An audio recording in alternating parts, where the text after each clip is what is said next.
Kung napanood nyo yung isang video ko tungkol sa isang kababayan natin na kakauwi lang sa Pilipinas galing sa bansang Kuwait, ngunit sa hindi inaasahan ay nawawala ang kanyang maleta or tinangay ito ng ibang pasahero na isa ring OFW na binilin pa niya sa isang konduktor ng bus na sinakyan niya. Mamaya malalaman nyo ang buong pangyayari kung paano ito nawala at kung sino ang kumuha, dahil inilapitan niya ito sa programa ni Sir Rafi Tulfo.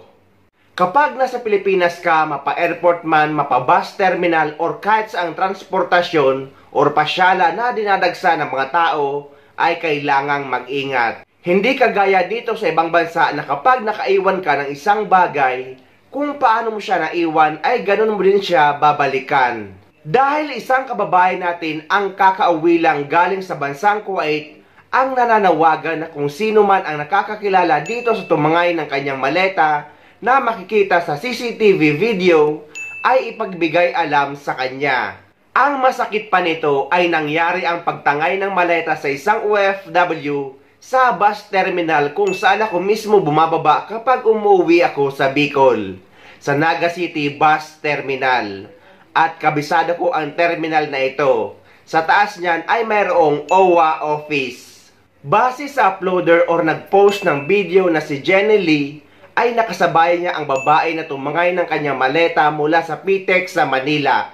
At bumaba ito sa Naga City Bus Terminal at sumakay muli ng bus papuntang Lagonoy, tangay-tangay or daladala na ang kanyang maleta na kulay pink, na naglalaman ng mga gadgets na pinag-ipunan pa niya sa bansang Kuwait habang nagtatrabaho siya bilang isang OFW. Sinat ko nga ang may-ari ng nawawala or tinangay na maleta dahil nga kababayan ko siya sa Bicol.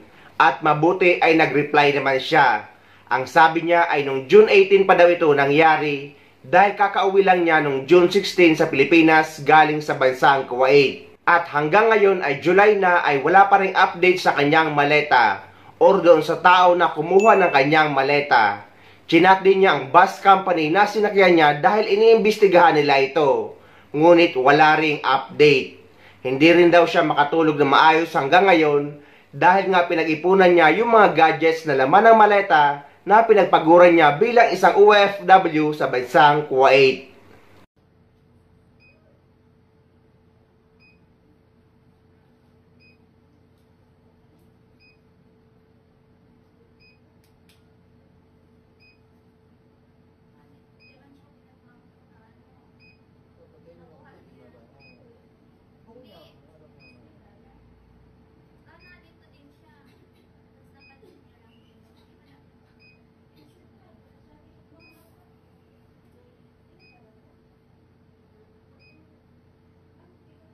Mabigat yan, imposible din niya napansin. Nagpaalam ka ba?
Nung nag-message nga ako sa kanya, ang sabi niya ay nakilala niya ako dahil nga pinapanood din daw niya ang mga videos ko, lalo nung umuwi siya sa Pilipinas para sa e-travel registration.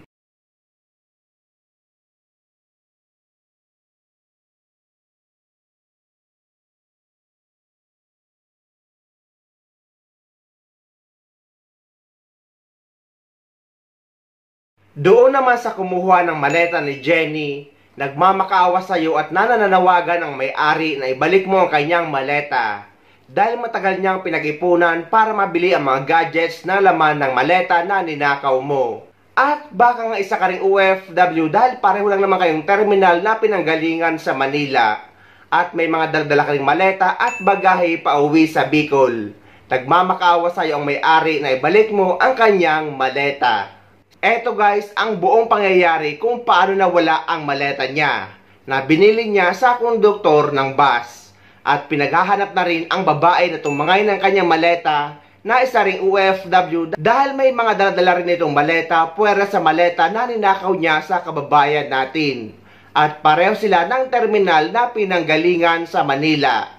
Ito po, attorney si Ma'am Baby Morales at isa po siyang OFW sa Kuwait. Kakauwi niya lang po ng June 18 at siya po ay humihingi ng tulong na mahanap po yung nawawala niyang luggage na kinuha ng ibang pasahero ng sinakyan niyang bus sa Tabaco City, Albay. June 18 din po yun. Nasa 100,000 daw po ang halaga ng mga gamit na nasa loob ng bag at meron po tayong video. Panoorin po natin. Yung luggage, anong kulay po yan, ma'am? Pink. Okay. Tapos, nandun po kayo. That time po, nasa loob po ako ng bus. Bus terminal. Opo, nasa loob po talaga ako ng bus niyan. Okay, dala-dala nyo pa po. Paakyat na po ng bus. Ang bus po ay ang Smart Bus operated by RMB. Opo. At inasistihan pa nga po kayo ng konduktor at inilagay na po doon sa ilalim. Opo, sa ilalim po ng bus. So, ilan pong luggage yung nawawala, ma'am? Kasi tatlo po yung... Tatlo po yung dala ko. Yung isa lang po yung nawala. Yung pink po. Okay. Okay. At balita ko po, 100,000 worth, no? Mga pasalubong siguro, Yes, yung mga gadgets, mga regalo nyo. Ilang taon po ba kayo sa Kuwait, ma'am? 2 years po. 2 years. So, Opo. for 2 years, ngayon lang kayo ulit naka-uwi. Yes po. Oo, ganito pa, no? Masalimuot pa yung naging pag-uwi po ninyo. Parang brutal siya na Oo. vacation. Kaya nga, well, again, we are very sorry na nangyari po sa inyo dito at titingnan natin kung paano po kami makakatulong. At least malinaw naman na sa atin, Shari. So, doon, nilagay po sa ilalim. Opo. Okay, kailan nyo po nalaman, ma'am, na wala na pala doon? Noong 10:30 PM, bumaba po ako sa Dalaga. So, doon ko na po nalaman na wala na po yung maleta ko. At paano nyo po nalaman, ma'am, na may ibang pasahero Yung na kumuha po talaga? konduktor, siya po yung nagsabi sa akin, akala niya po kasi hindi daw sa akin. So, binigay niya sa ibang pasahero. Teka lang ha, binigay niya sa ibang pasahero. Nung Opo. nandun na kayo sa Daraga? Sa ano po Or kasi in transit bumaba, pa lang kayo? sa Naga po bumaba yung babae. Okay. Doon niya binigay. At ngayon po, hanggang ngayon po ba, wala pa ring tumatawag Wala. sa inyo Wala o sa po. bus company na may Wala maling din po. bag na naibigay po? Wala po. Wala pa rin? Although, nagbe-message ako sa company ng bus, pero hindi po sila nagre-reply sa akin. Okay. May makakausap ba tayo, Shari, dito sa ating nasa bus linya po company? natin si Miss Ella Alzaga, ang representative po ng Smart Bus operated by RMB. Magandang hapon po, Ma'am Ella. Hi ma'am, good afternoon po. Ayan, good afternoon, Ma'am Ella. Si Attorney JV yes po po. ito ng AXIS Party List. Madam, Yes po. Opo. gusto lang namin mahingi po ang panig ng inyong kumpanya kasi kawawa itong OFW natin. Yung mga pasalubong at regalo niya nawawala. Apparently, parang may nangyaring kakulangan po yung inyong konduktor. Opo. Sige po, ganito po kasi yung report ng conductor namin that time. Actually, tama po yung sinabi ni ma'am, na gabi nga po niya na nalaman na nawawala yung bagay niya nung pagbaba niya na po ng Daraga. Right after naman po nung bumaba siya, inutusan ko po agad yung conductor namin na mag-blatter po sa police station na nearest po doon sa pinagbaba ng pasahero para po ma-locate po agad yung bagahe. And then, after po nun, tinawagan po namin yung booking ng Naga City namin sa terminal para po makakuha kami ng CCTV footage na magpapatunay po na may kumuha talaga nung luggage niya. Actually, ang nangyari po kasi, nung bumaba daw po yung pasahero, actually yung pasahero pong bumaba, katabi niya po mismo sa upuan niya ni ma'am. Sabi nung conductor, as reported po ha, katabi daw po. So nung bumaba daw po ng Naga City, tinuro po yun ng pasahero na isa pa sa mga luggage niya. Kaya po naibaba ng conductor, and then may parang pong kumuha din doon na hindi din namalayan ng konduktor kung sino. Tapos po, pagdating po dun sa CCTV, nakita po na yung babaeng bumaba po sa bus namin, dala-dala niya yung maleta. And then lumipat po siya ng isang bus din na papuntang municipality po ng Lagunoy. Doon po sumakay yung babae kasi may nakita po talaga si CCTV yung kung saan siya lumipat. Ma'am, maputol ko lang po kayo ha. Yes, So yes. na-identify po natin, no, may itsura po tayo nung babaeng kumuha nung bag ni Ma'am Baby. Oo, base po sa CCTV footage na actually medyo malabo din, pero may nakita po doon. Nakita po na hinawakan mismo nung babaeng bumaba sa bus namin. Okay. Yung maleta niya. Opo. Then after po nun, sir, pinapunta ko po ulit yung conductor namin kinaumagahan po doon sa terminal para makakuha ng CCTV footage. Then nag-inform po kami doon sa JC Liner bus po para at least po makatulong sa amin sa paghahanap yung driver na baka malocate nila kung saan nila naibaba yung pasahero. So apparently, sir, nung nandun na po kami, medyo hindi po nakikipag-cooperate din sa amin yung bus company kasi parang ang sabi ng secretary ng kumpanya, nag-leave daw yung bus driver. So sabi namin baka may CCTV sila nung doon sa bus o baka may maalala man lang kahit yung conductor ng JC Liner na may matulungan kami para malocate man lang kung saan nagbaba o anong barangay nila na ibaba doon sa Laguna yung babae. So kami nagantay actually ng sagot ng JC. So pinapunta ko pa rin po sa municipality of Laguna yung conductor. Okay. Para po sana ma-blatter po pa rin doon. So para, in short po, Ma'am Ella we do Alsa, our best po. Na you did your best. No? May mga efforts po kayo na hanapin yung kumuha. Okay. Opo. Pero syempre, ma'am, unfortunately kasi, hanggang ngayon ay hindi pa rin daw nahahanap itong hindi bag. pa po sa amin. Actually po nag-follow up kami Nag-follow up kami sa Daraga, nag-follow up kami doon sa JC, nag-follow up din po sa Lagunoy. So far po, ganun pa rin po, negative pa rin po yung search doon sa tao. So pero Ma'am Ella, yes no? Po. Yes po. Siguro naman alam niyo po no na syempre may liability pa rin yung bus company. Yes po. Okay. Kasi ito I'd like to be fair with you na nasabi mo naman no na ang dami yung ginawang efforts, no? And we are thankful na ginawa niyo and there was diligence on the part of the bus company, pero the diligence was already after the fact. Okay? You know naman po na the obligation of the common carrier of extraordinary diligence is during transit, no, hanggang maihatid po yung pasahero at yung kanyang mga kagamitan. So, ngayon ma'am, ang gusto lang naman kasi ni Ma'am Baby Morales for now, kasi hindi mahanap yung bag eh. Ang hirap naman no, nahihintayin pa nating mahanap yung bag para mabigyan siya ng karapat-dapat na compensation. So, ano po yung position po ng kumpanya nyo patungkol po doon? Usually kasi po, sir, pag ganyan po kasi dapat dinideclare nila yung laman ng item. So, at least po na isasabi nila na yung luggage ko po, ganito po yung laman. Although hindi naman na kami humingi ng proof, pero at least po sana na-declare niya doon bago siya sumakay. Para po at least alam din po ng conductor namin kung saan siya ilalagay yung bagahe niya, di ba? Kasi since sir, 3 laptop ba yan, sinabi niya, tsaka ewan ko kung ano pa yung iba. So, syempre, mahirap din puro sa amin na ma-distinguish na yun po talaga yung laman. So, sa our part naman po, parang gano'n na. Hindi namin din siguro. So, in other words, hindi nyo alam kung magkano yung compensation na may bibigay ninyo kay Ma'am Ella. Pero, ako I rode din naman mga buses before, yung mga provincial buses na yan. I don't think naman na prina-practice talaga yan yung declaration ng laman ng mga maleta. Usually po, sir, yes. Lalo na po sir, pag ganyan po yung mga laman ng mga gadgets. Kasi hindi po siya pwede dapat ilagay sa ilalim Kasi baka madaganan, di ba? Okay. Laptop po yun sabi niya laptop daw po So dapat po nasa taas yun. Ma'am, para lang po maging fair din po.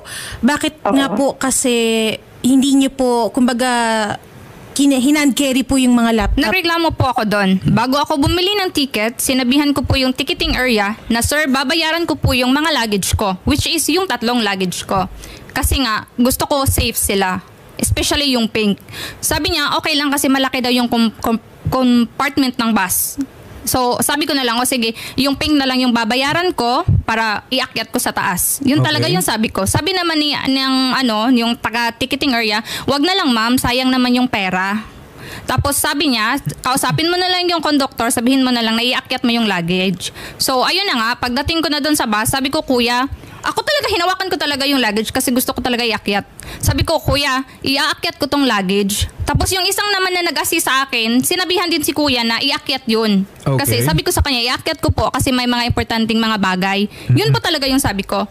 Pero si kuya kasi, ini-exist niya na hindi daw kasi malaki daw yung luggage ko. Tapos marami daw yung pasahero. Kaya nasa ilalim. Oh, yung sabi ko inyong- sa kanya, kuya kasi baka may babasag kasi sa loob. Sabi ko talaga. So ayaw ko naman makipagtalo kasi marami ng pasahero na nakakaano naman. So ayun, pumayag ako, sinamahan ko si kuya kung saan ilagay yung luggage. Doon plan aside. Sige. Opo. Ayan, Shari, no, in so far, no, as yung liability na lang, may makakausap ba tayo dito sa LTFRB? Yes po, nasa linya po natin si Mr. Joel De Feo, ang Regional Director po ng LTFRB Region 5. Mr. Joel De Feo, magandang hapon po. Magandang hapon po sa inyong lahat dyan sa studio. Napapanood ko rin kayo sa 1PH. Ayan, magandang hapon po, Director. Direct, Opo, gusto lang po naming malaman yung ano po kaya ang pwedeng maging liability ng isang common carrier, no, a bus company, dun sa nawawala na luggage ng isa po nilang pasahero. Oo.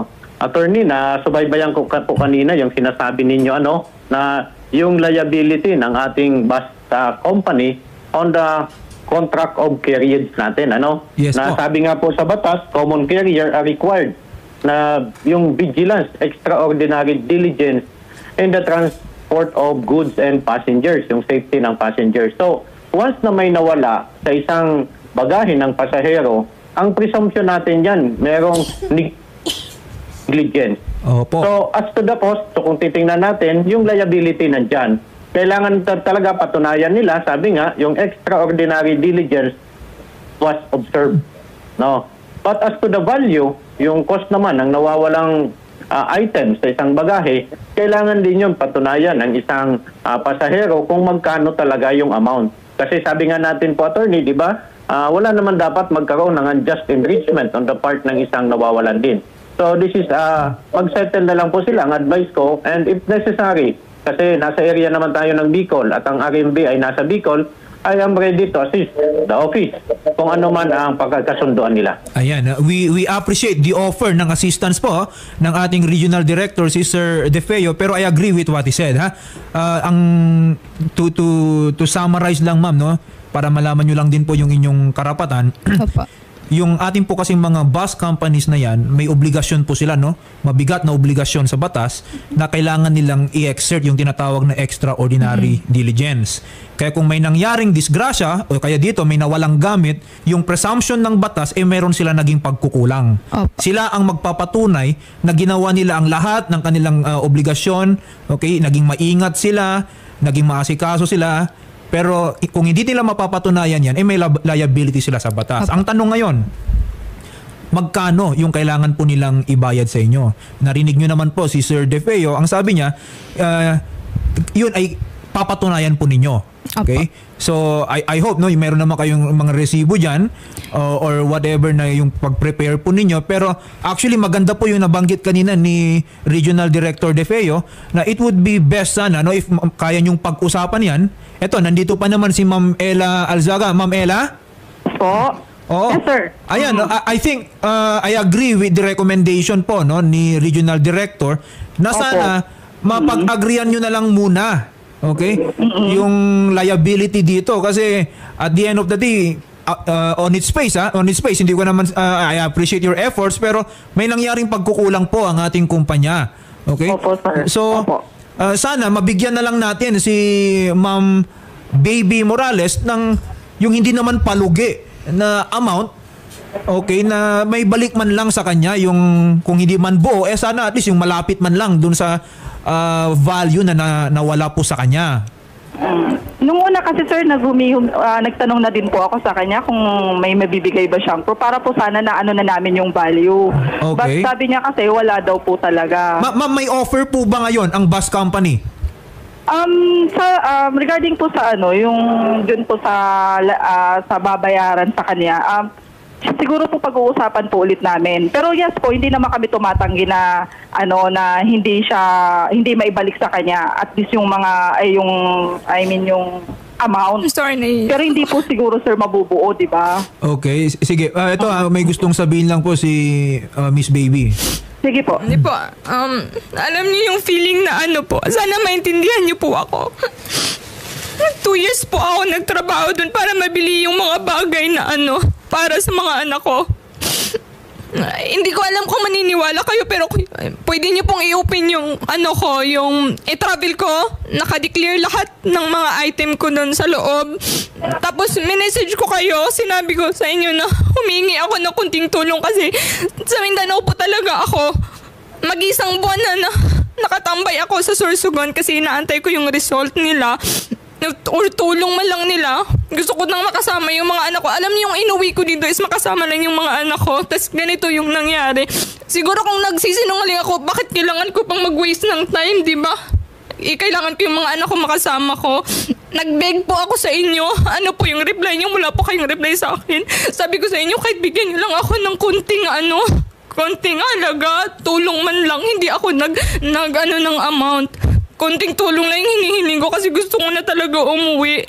Gusto ko na makasama yung mga anak ko. Pero wala man lang kayong reply. Hindi nga kayo nag-update, di ba? Yeah. Actually po, sir, nung pumunta po siya sa company namin, ako po yung nakausap niya. Sabi ko sa kanya mag-update po. Tapos may text po siya sa akin dito last, nag-reply po ako sa kanya. Sabi ko, wala pa po kaming update. Sabi ko, July 6 po, nag-text po siya sa akin. Sabi ko, good PM po, wala pa po ma'am. Wala pa pong sagot sa amin yung sa police na inaantay namin. Nag-reply po ako sa kanya nung July 6 at around 4:14 in the afternoon po. Okay. Oo. Ma'am, eto kasi kasama ko mismo sa studio po, ito si Ma'am Baby Morales at ako mismo, awang-awa ako sa kanya. Kasi I can just imagine po yung OFW na atat makauwi. Ito pa yung naratnan niyang pangyayari. Nakakalungkot. Actually, si Congresswoman Jocelyn Tulfo hindi natutuwa sa mga ganitong nangyayari po sa ating mga OFWs. They do not deserve this kind of treatment. Ang hinihingi lang po namin, okay, isa na mapag-usapan ninyo, magbigay naman po sana ng disenteng offer ang bus company. Okay, maibalik yung kung ano man yung nawala kay Miss Baby Morales. At alam mo, malaking kumpanya naman po ata kayo, no? So sana naman i-take to consideration na lang natin, no? Isang OFW naghirap sa abroad para may balik sa kanyang pamilya dito. Nakakalungkot na ganito yung nangyari. So, Miss Ella, sana mag-meet po kayo doon sa tanggapan ni Regional Director Joel De Feo. Okay? At magkaroon po tayo ng agreement patungkol dun sa nawawalang bagahe. Okay. Miss Ella? Yes po. Opo, nakikinig po ngayon si Senator Raffy Tulfo at pinapasabi po ni Senator kung possible bukas po ay meron na po sana kayong maibigay kay Ma'am Ella. Kasi ma'am, gaya niyan ma'am, June 18 pa po siya nandito. Mag-iisang buwan na po ito madam. Wala pa pong nakukuhang tulong. Lalo na po inaantay po ng mga bata niya, si ma'am at syempre yung mga pasalubong. OFW ito madam, so tulungan po natin. Yun po ang pinaparating po ni Senator ngayon. Bukas po, ngayon ma'am, ibibigay po namin lahat po ng listahan at magkano yung halaga po ng nasa loob. Bukas po madam, magharap-harap po tayo sa opisina po nila Mr. Joel De Feo para maibigay na po natin yung tulong. Bukas na bukas din po, madam. Sige po, ma. As per Senator Raffy, ma'am. Okay po. Sige Okay po. po. Sige po. Thank Ganun you. po ang gawin po natin, ma'am. Bukas po, pababihihin na po namin kayo. Bukas po, ma'am. Ngayon, ma'am, siguro, ang gawin niyo po, ayusin niyo na po, ma'am, yung listahan ng mga items po na nawala, kung magkano po, para din po maging fair po din sa kanila. Lahat po doon, pati mga damit, sapatos, lahat po, and yung computation na Oo, yung kailangan. e-travel na na-mention niya kanina, Yes, makakatulong ma'am. po yun, ha? Oh, andun May po. email po ba? Kay copy po kayo ng email. Yes na, po, ma'am? meron po. Yan. At least Sinend yung ko mga na po. declaration yan. Hinahanapan po nila ako ng resibo, which is yung resibo nasa maleta. Kasi nga, yung maleta na yun, lahat ng laman na yun, nasa e-travel. Kaya, pinasok ko siya sa isang maleta para pagbukas ko sa airport, isahan na. Tama, Ay, oo, hindi na ganun ako na naman. magkalkal. Oo. Tapos, hahanapan nila ako. Wala nga yung maleta ko. Oo. Tapos yung pasensya na po, hindi ko pa talaga intention na pumunta dito pero hindi ko na po kasi Ma'am, okay lang po. Wala pong problema sa pagpunta nyo dito, ma'am. At nakarinig naman kami na hindi kasi kayo nakakatanggap ng tulong or tawag from the bus company. Nasa linya natin, attorney, si Police Lieutenant Colonel George Meneses III, ang Chief of Police po ng Tabaco City, PNP Albay. Attorney, para po doon sa bagahe po, Oo, malaman dalawa. natin kung ano po ang investigation po na ginagawa din po nila. Magandang hapon po, Colonel Meneses. Yes, sir. Attorney Ma'am Roa, no? Nandito po ako ngayon mismo sa aking tanggapan dito sa Tabaco City Police Station. At actually, sir, ngayon ko lang nalaman na may ganyang insidente nung nag-text sa akin si Ma'am Roa. So, agad-agad, pina-investigahan at pina-locate ko kung talagang sa amin ba yung dito ang pinakahuling destination ng bus sa Tabaco Terminal. So, napag-alaman namin na dito yung pinaka-last destination niya. Agad-agad, nagpa-tawag agad ako ng investigator para ma-locate. Actually, nalaman namin na ang bus na ito ay pag-aari nga ng taga-Malilipot. Yung Malilipot, karatig bayan namin dito sa Tabaco. So, pinapunta ko na yung tao ko doon sa mismong Malilipot para malaman at makita kung ano ang pwede natin maitulong dito kay Ma'am Baby. Yes. Actually po, para lang maging malinaw din, no, Colonel Meneses, ang tulong na hihingin po sana namin sa inyo is at least ma-identify man lang yung babaeng kumuha ng hindi sa kanya, no, yung luggage ni Miss Baby Morales. Kasi yan, may pananagutan yan sa batas. Hindi naman siguro pwedeng aksidente lang niyang nakuha yan, tapos isang buwan na niyang hindi ibinalik. No? Obviously, ninakaw na yan. Yes, tama po yun. Kaso hindi natin ma-identify dito kasi sa Naga pala nangyari yung sa Naga, sa terminal ng Naga. Nandun kasi yung video na pinakita sa akin ni Ma'am Roa. Okay. So, Ganito po, Colonel. Opo. Colonel, ganito po ha. If kung anong jurisdiction po ng ating kapulisan, since ito po, kayo na rin po kasi yung nakausap namin, pwede po bang i-coordinate nyo na lang din at sasabihan ko dito si Ma'am Baby Morales na yung mga information na kakailanganin, no? Ano yung mga items na nandun sa bag na yun kasi baka mamaya binebenta na dyan, at least no, makakapagbigay sa atin ng lead kung sino yung nakakuha ng mga kagamitan po na ito. Lahat po ng information na yan, i-relay po namin sa inyo. Then, Colonel, paki-coordinate na lang sa ating kapulisan dyan sa Albay, kung kanong syudad or bayan pa yan para makatulong sa ating investigasyon. Yes, sir, we will. We will coordinate. Lateral coordination will be undertaken by this station, doon sa Naga, doon sa Daraga, as well as dito na rin sa bus company na nandirito sa, yung sa Malilipot. Yung owner, taga dito pala, dito sa Malilipot. Okay.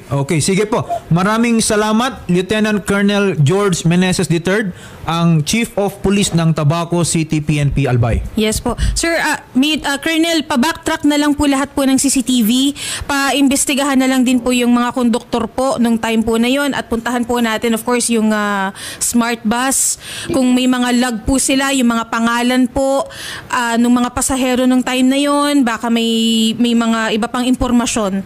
Ang gusto lang po natin malaman dito, Colonel, kung sino po yung mga pasahero nung time na yon, sino po yung possible na katabi niya nung time na yon, at kung may mga CCTV po kung saan po pinagbabaan, lahat po ng mga pinagbabaan po ng mga pasahero, i-backtrack po natin lahat para makikita po, malocate po natin kung nakanino po o kung sino po ang kumuha ng luggage po ni Ma'am Baby. Yes, ma'am. Thank you po, ma'am. Sige po. Okay po. Salamat, sir. At magandang hapon po, Colonel George Meneses III, ang Chief of Police po ng Tabaco City, Albay. So, gano'n na lang din po, Attorney. Okay. Ma'am, opo.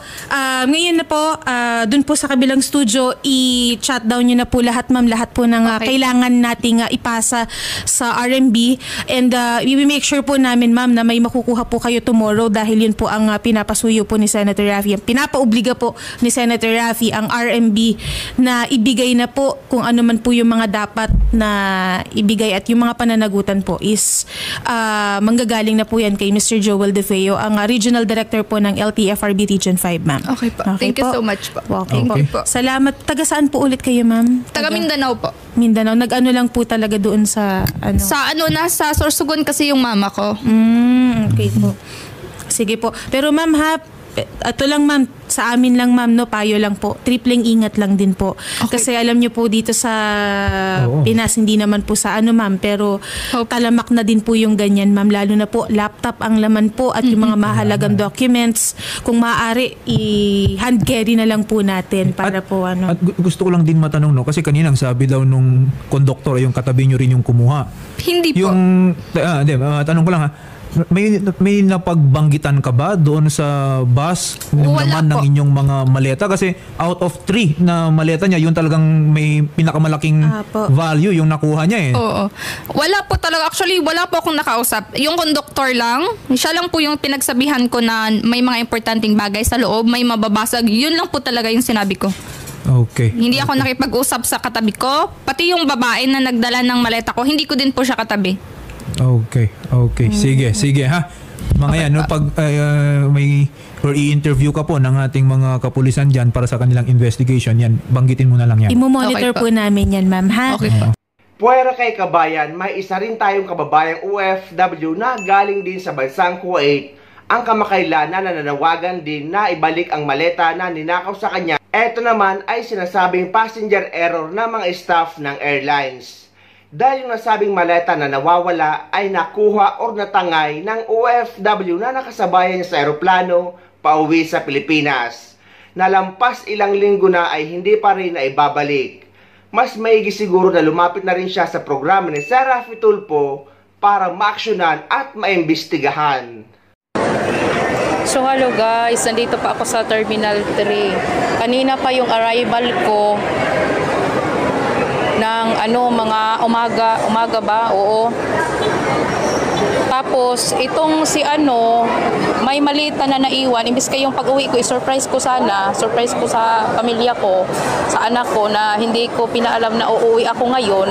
Nasira kasi kailangan kong mag-post sa social media para mas mapadali yung pag-trace sa kanya. Nag-report na ako doon sa airlines, sa representative, pinasa ako doon sa police, nag-file na ako sa police, nag-view na kami sa CCTV. Makikita doon, thankful naman kasi yung number din na nilagay niya doon sa kanyang e-travel is number ng amo niya na lalaki. So yung lalaki niya, hiningian namin ng identity niya, binigay yung complete na name, may picture siya, civil ID.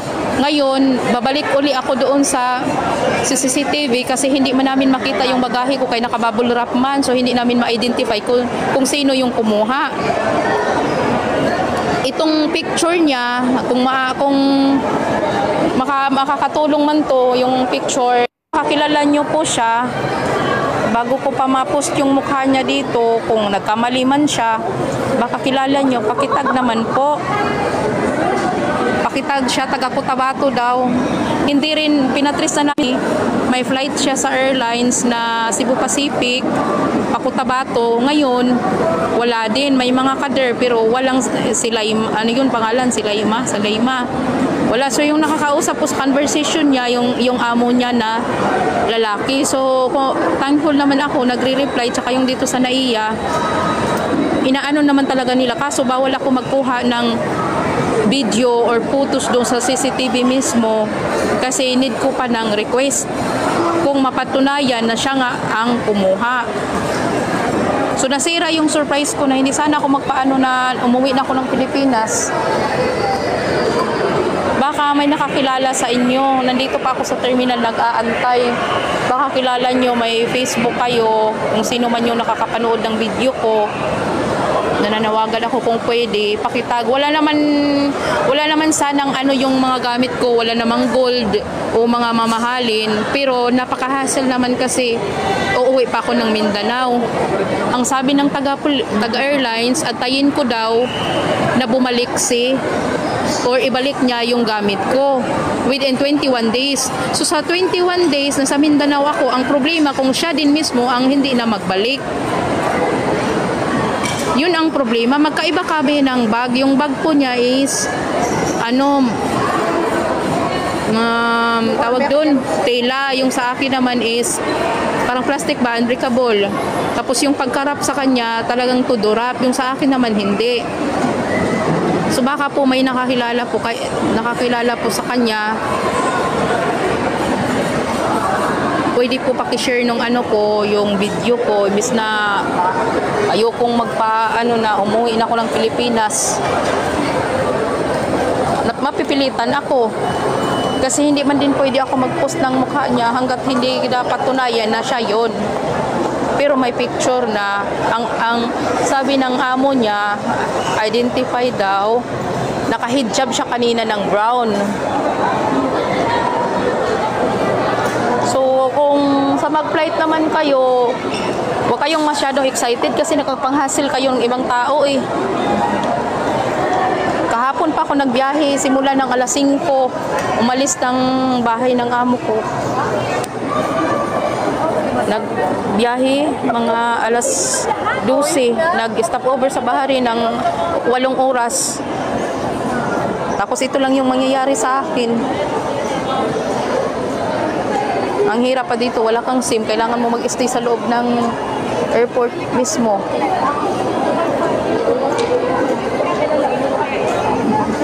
Hindi nga ako nag-post muna. Ito, napilitan ako mag-post.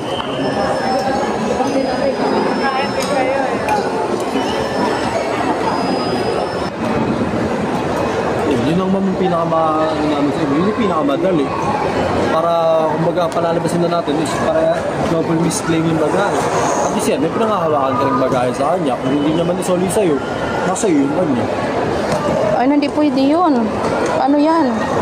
Kasi ma'am, sa mga ganyan ma'am, hindi rin namin magagaranti na isoli. Kasi yun nga, passenger error po kasi siya. Kung gusto nyo ma'am may try, pwede nyo iyan kay airport security. Saan ako magreklamo dito sa airport? Tapos ma'am, may APD naman. Pero ito ma'am, kung puputuin ko muna yung report nyo, contact number ko. Sa lahat, ako si Jessa Ana Marie Pinasi. Isa po akong OFW dati sa bansang Kuwait. Ngayon ay nasa Pilipinas na po ako. Ako po ay nanawagan sa lahat ng mga nakakapanood ng video ko, lalo na sa mga taga-Cotabato, kung maaari, baka matulungan nyo ako na mahanap ko yung pangalan na kung sino man yung babae na ang pangalan si Kadir Ahmad Salimbay. Isa po rin siyang OFW galing sa Saudi Arabia. Ang nangyari po kasi noong June 25, flight ko po papunta dito sa uwi ng Pilipinas. So connecting flight muna kami sa Bahrain, nag-stop over ng 8 hours. Tapos nakasabay namin yung galing din sa Saudi. So yun nga po, pag dating namin sa NAIA Terminal 3, nagkaroon ng problema. Yung bagahe ko po na misclaim ng ibang pasahero at may naiwan na isang malita doon. Ang nakapangalan naman ay Ahmad Kadir Salimbay. So it is possible po na nakapalit kami ng bagahe. May binigay sa akin na number yung taga-airlines. Sinusubukan kong makontak. At nakontak ko yun, ang ano pala niya yun, employer. So yun nga po yung binigay niya na civil ID na pinupost ko dito sa social media ko, sa page ko. So nananawagan po ako sa mga lalo na sa mga taga Cotabato, kung maaari, baka kung kilala niyo siya, pakisabi naman po na gusto kong mabawi or makuha yung aking malita, kasi mahalaga po talaga sa akin yun. Yung malita niya po ay safety naman, nandun lang po sa NAIA Terminal 3 sa opisina mismo ng airline, sa Gulf Airlines.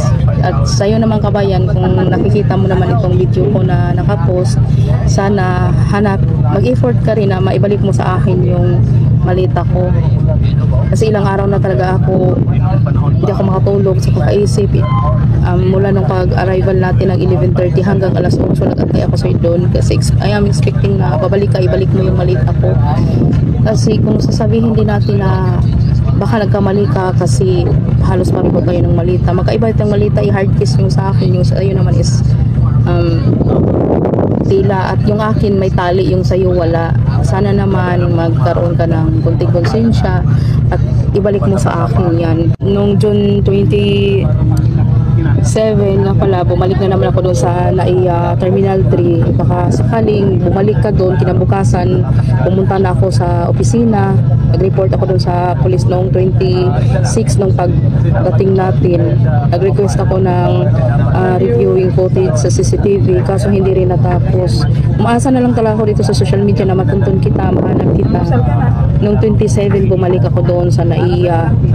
Sa opisina, ang sabi wala doon yung in charge. So, nagpunta ko sa Lost and Found. Baka sakaling pumunta ka doon, nagtanong ka rin, pero wala talaga eh. Kaya nananawagan ako sa iyo kabayan, sana makonsensya ka rin na kahit kunti ibalik mo rin yung bagahe ko. Hindi naman mahirap hanapin yung Facebook ko kasi may pangalan naman yung malita ko, di ba? May pangalan naman diyan. Ko sa akin, makipag-communicate.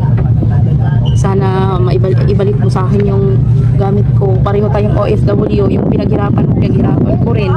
Pareho tayo ng karanasan. Siguro kung pamilyado ka rin, ako pamilyado rin, may anak rin ako. Ilang taon ako na hindi umuwi. Ikaw 4 years, ako 6 years din. Ako lang tong umuwi na walang kadala-dala, wala pa akong gamit kasi yun nga, hindi ka nag-ano sa gamit mo. Basta ka lang hablot ng hablot. Laking prowisyon na pagastos pa ako, babalik-balik sa airport. Kaya guys, sa panahon ngayon ay kailangan na nating mag-ingat. Lalo na sa mga mahalagang bagay or maleta na dala-dala natin. Dahil ang mga kawatan ngayon ay kapwa na natin mga OFW na hindi nila iniisip kung gaanong perwisyo ang may dudulot nito kapag tinangay nila ang maleta na hindi naman sa kanila.